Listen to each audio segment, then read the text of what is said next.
मनोज नारायण सिंह का अभिवादन स्वीकार करें। बिहार की सियासत में खलबली मची हुई है। बिहार विधानसभा चुनाव 2025 का काउंटडाउन शुरू हो गया है और काउंटडाउन शुरू होने के साथ साथ इसका ट्रेलर भी शुरू हो गया है। चुनाव आयोग ने बिहार में 4 विधानसभा उपचुनाव की घोषणा कर दी है। 13 नवंबर को चुनाव होंगे, 23 नवंबर को काउंटिंग मतलब कि परिणाम आएंगे और इसको लेकर के सारे जो पॉलिटिकल पार्टीज़ हैं जिनका जिनका वहाँ पर सीट था, महागठबंधन वर्सेस एनडीए का, इसमें तो मंथन शुरू है ही, लेकिन साथ साथ इसमें पीके की भी एंट्री हो गई है।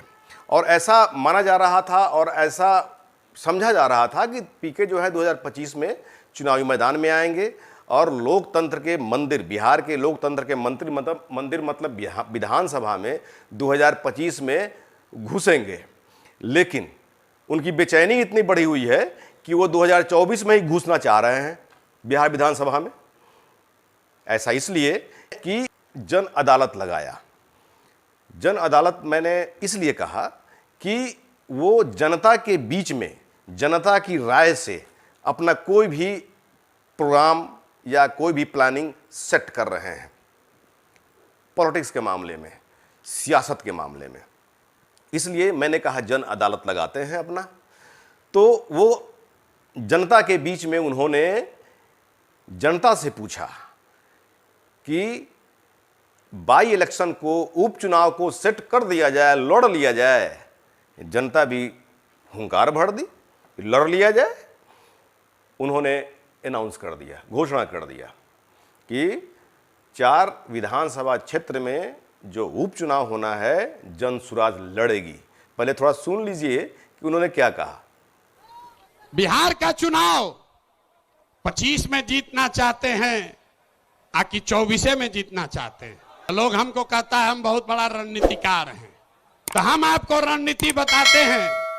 अगर आप चाहें तो 25 तक इंतजार नहीं करना है, अभी नवंबर में ही इनका मामला सेटल कर देते हैं। ऊपर वाले के दया, नवंबर में 4 गो उपचुनाव है। नवंबर में, सुन लो भाई, नवंबर में 4 गो उपचुनाव है और 4 अलग अलग दल के बड़े बड़े महारथी अपने को कहने वाले लोग, जो एमएलए था अब एमपी बन गया है, अपने को बहुत बड़ा नेता मानता है। तो आप बताइए, ये चुनौती ले लें, हरा दे इनको चारों को। और नवंबर में ये चारों उपचुनाव जीते तो बिहार का कहानी, इन नेताओं का बोरिया बिस्तर समेटना शुरू हो जाएगा कि नहीं हो जाएगा। तो 25 तक नहीं रुकना है, नवंबर 24 में हिसाब बराबर कर दिया जाए। 4 विधानसभा क्षेत्रों में रामगढ़, तरारी, बेलागंज और इमामगंज, ये 4 महारथियों को धूल धूसरित करना है तो ये सेना लगेगी। तो अभी आपने उनका जो लैंग्वेज देखा, उस लैंग्वेज में कहीं ना कहीं उनका आत्मविश्वास वो बोल रहा है। लेकिन जब चुनाव परिणाम जब सामने आएंगे तो ये पीके का लिटमस टेस्ट भी होगा। 2025 में क्या होगा ये भी जो है इनका, ये लोग गुणा गणित करना शुरू कर देगा।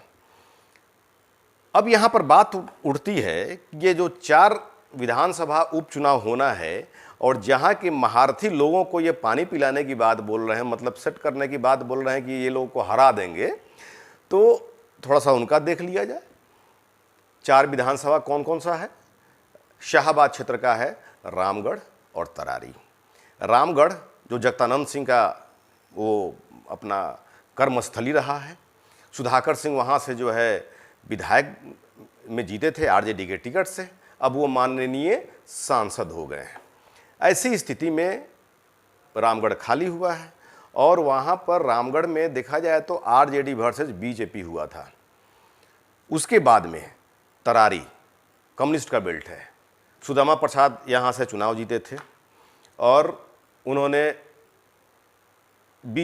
सुनील पांडे सेकंड पोजीशन पे आए थे जो जेडीयू के नेता थे, लेकिन ये सीट बीजेपी के खाते में गया था, इसलिए बीजेपी जो है यहाँ पर थर्ड पोजीशन में आ गई और सुनील पांडे जो बाहुबली भी माने जाते हैं वो निर्दलीय लड़ते हुए सेकंड पोजीशन पर आए। उसके बाद में बेलागंज है। बेलागंज में सुरेंद्र यादव आरजेडी के नेता, वो चुनाव जीते थे, अब माननीय सांसद हो गए। उनकी लड़ाई जेडीयू से हुई थी। और इमामगंज जीतन राम मांझी जो अब केंद्रीय मंत्री हैं, उनकी लड़ाई आरजेडी से हुई थी। मतलब कि जो पीके ने भी बोला है कि 4 जो पार्टी है सबको धूल चटाना है, मतलब कि इसमें बीजेपी भी है, जेडीयू भी है, आरजेडी भी है और जीतन राम मांझी भी है, हम पार्टी है। हालांकि ये जो भी पार्टियां हैं, इन सब लोगों में अपना कौन कौन सा कैंडिडेट होगा इस पर मंथन चल रहा है। और ऐसी बात नहीं है, पीके अगर यहाँ पर अपना जो रणनीति बना रहे हैं, जो उन्होंने लॉजिक अपना दिया है, जो अपना मैनिफेस्टो तैयार किया है, वो ये मायने रखता है कि बिहार की जनता के दिल और दिमाग पर कितना चिपका हुआ है। उसका जो है ये टेस्ट हो जाएगा बाई इलेक्शन में। और बाई इलेक्शन में अगर कुछ सीट मिल जाती है पीके को, तो वैसे ही स्थिति में उनका हौसला और अफजाई हो जाएगा और 2025 में और हौसला के साथ वो लड़ेंगे। और कल वो अपने चारों विधानसभा क्षेत्र पर कैंडिडेट के नाम की घोषणा करने वाले हैं, घोषणा करते हैं। उसके बाद में अब इसमें क्या स्थितियां जो है आती हैं चारों विधानसभा क्षेत्र में, वो तो 23 नवंबर को पता चल जाएगा कि इसका परिणाम क्या होगा। लेकिन जिस तरह से प्रशांत किशोर यहाँ पर अपना दमखम लगाए हुए हैं, यहाँ पर जो भी पॉलिटिकल पार्टीज़ है सबकी नींद उड़ी हुई ज़रूर है। अगर नींद उड़ी हुई नहीं होती तो पीके को लेकर के तरह तरह की बयानबाजी भी नहीं होती। तो पीके का हौसला बढ़ा हुआ है।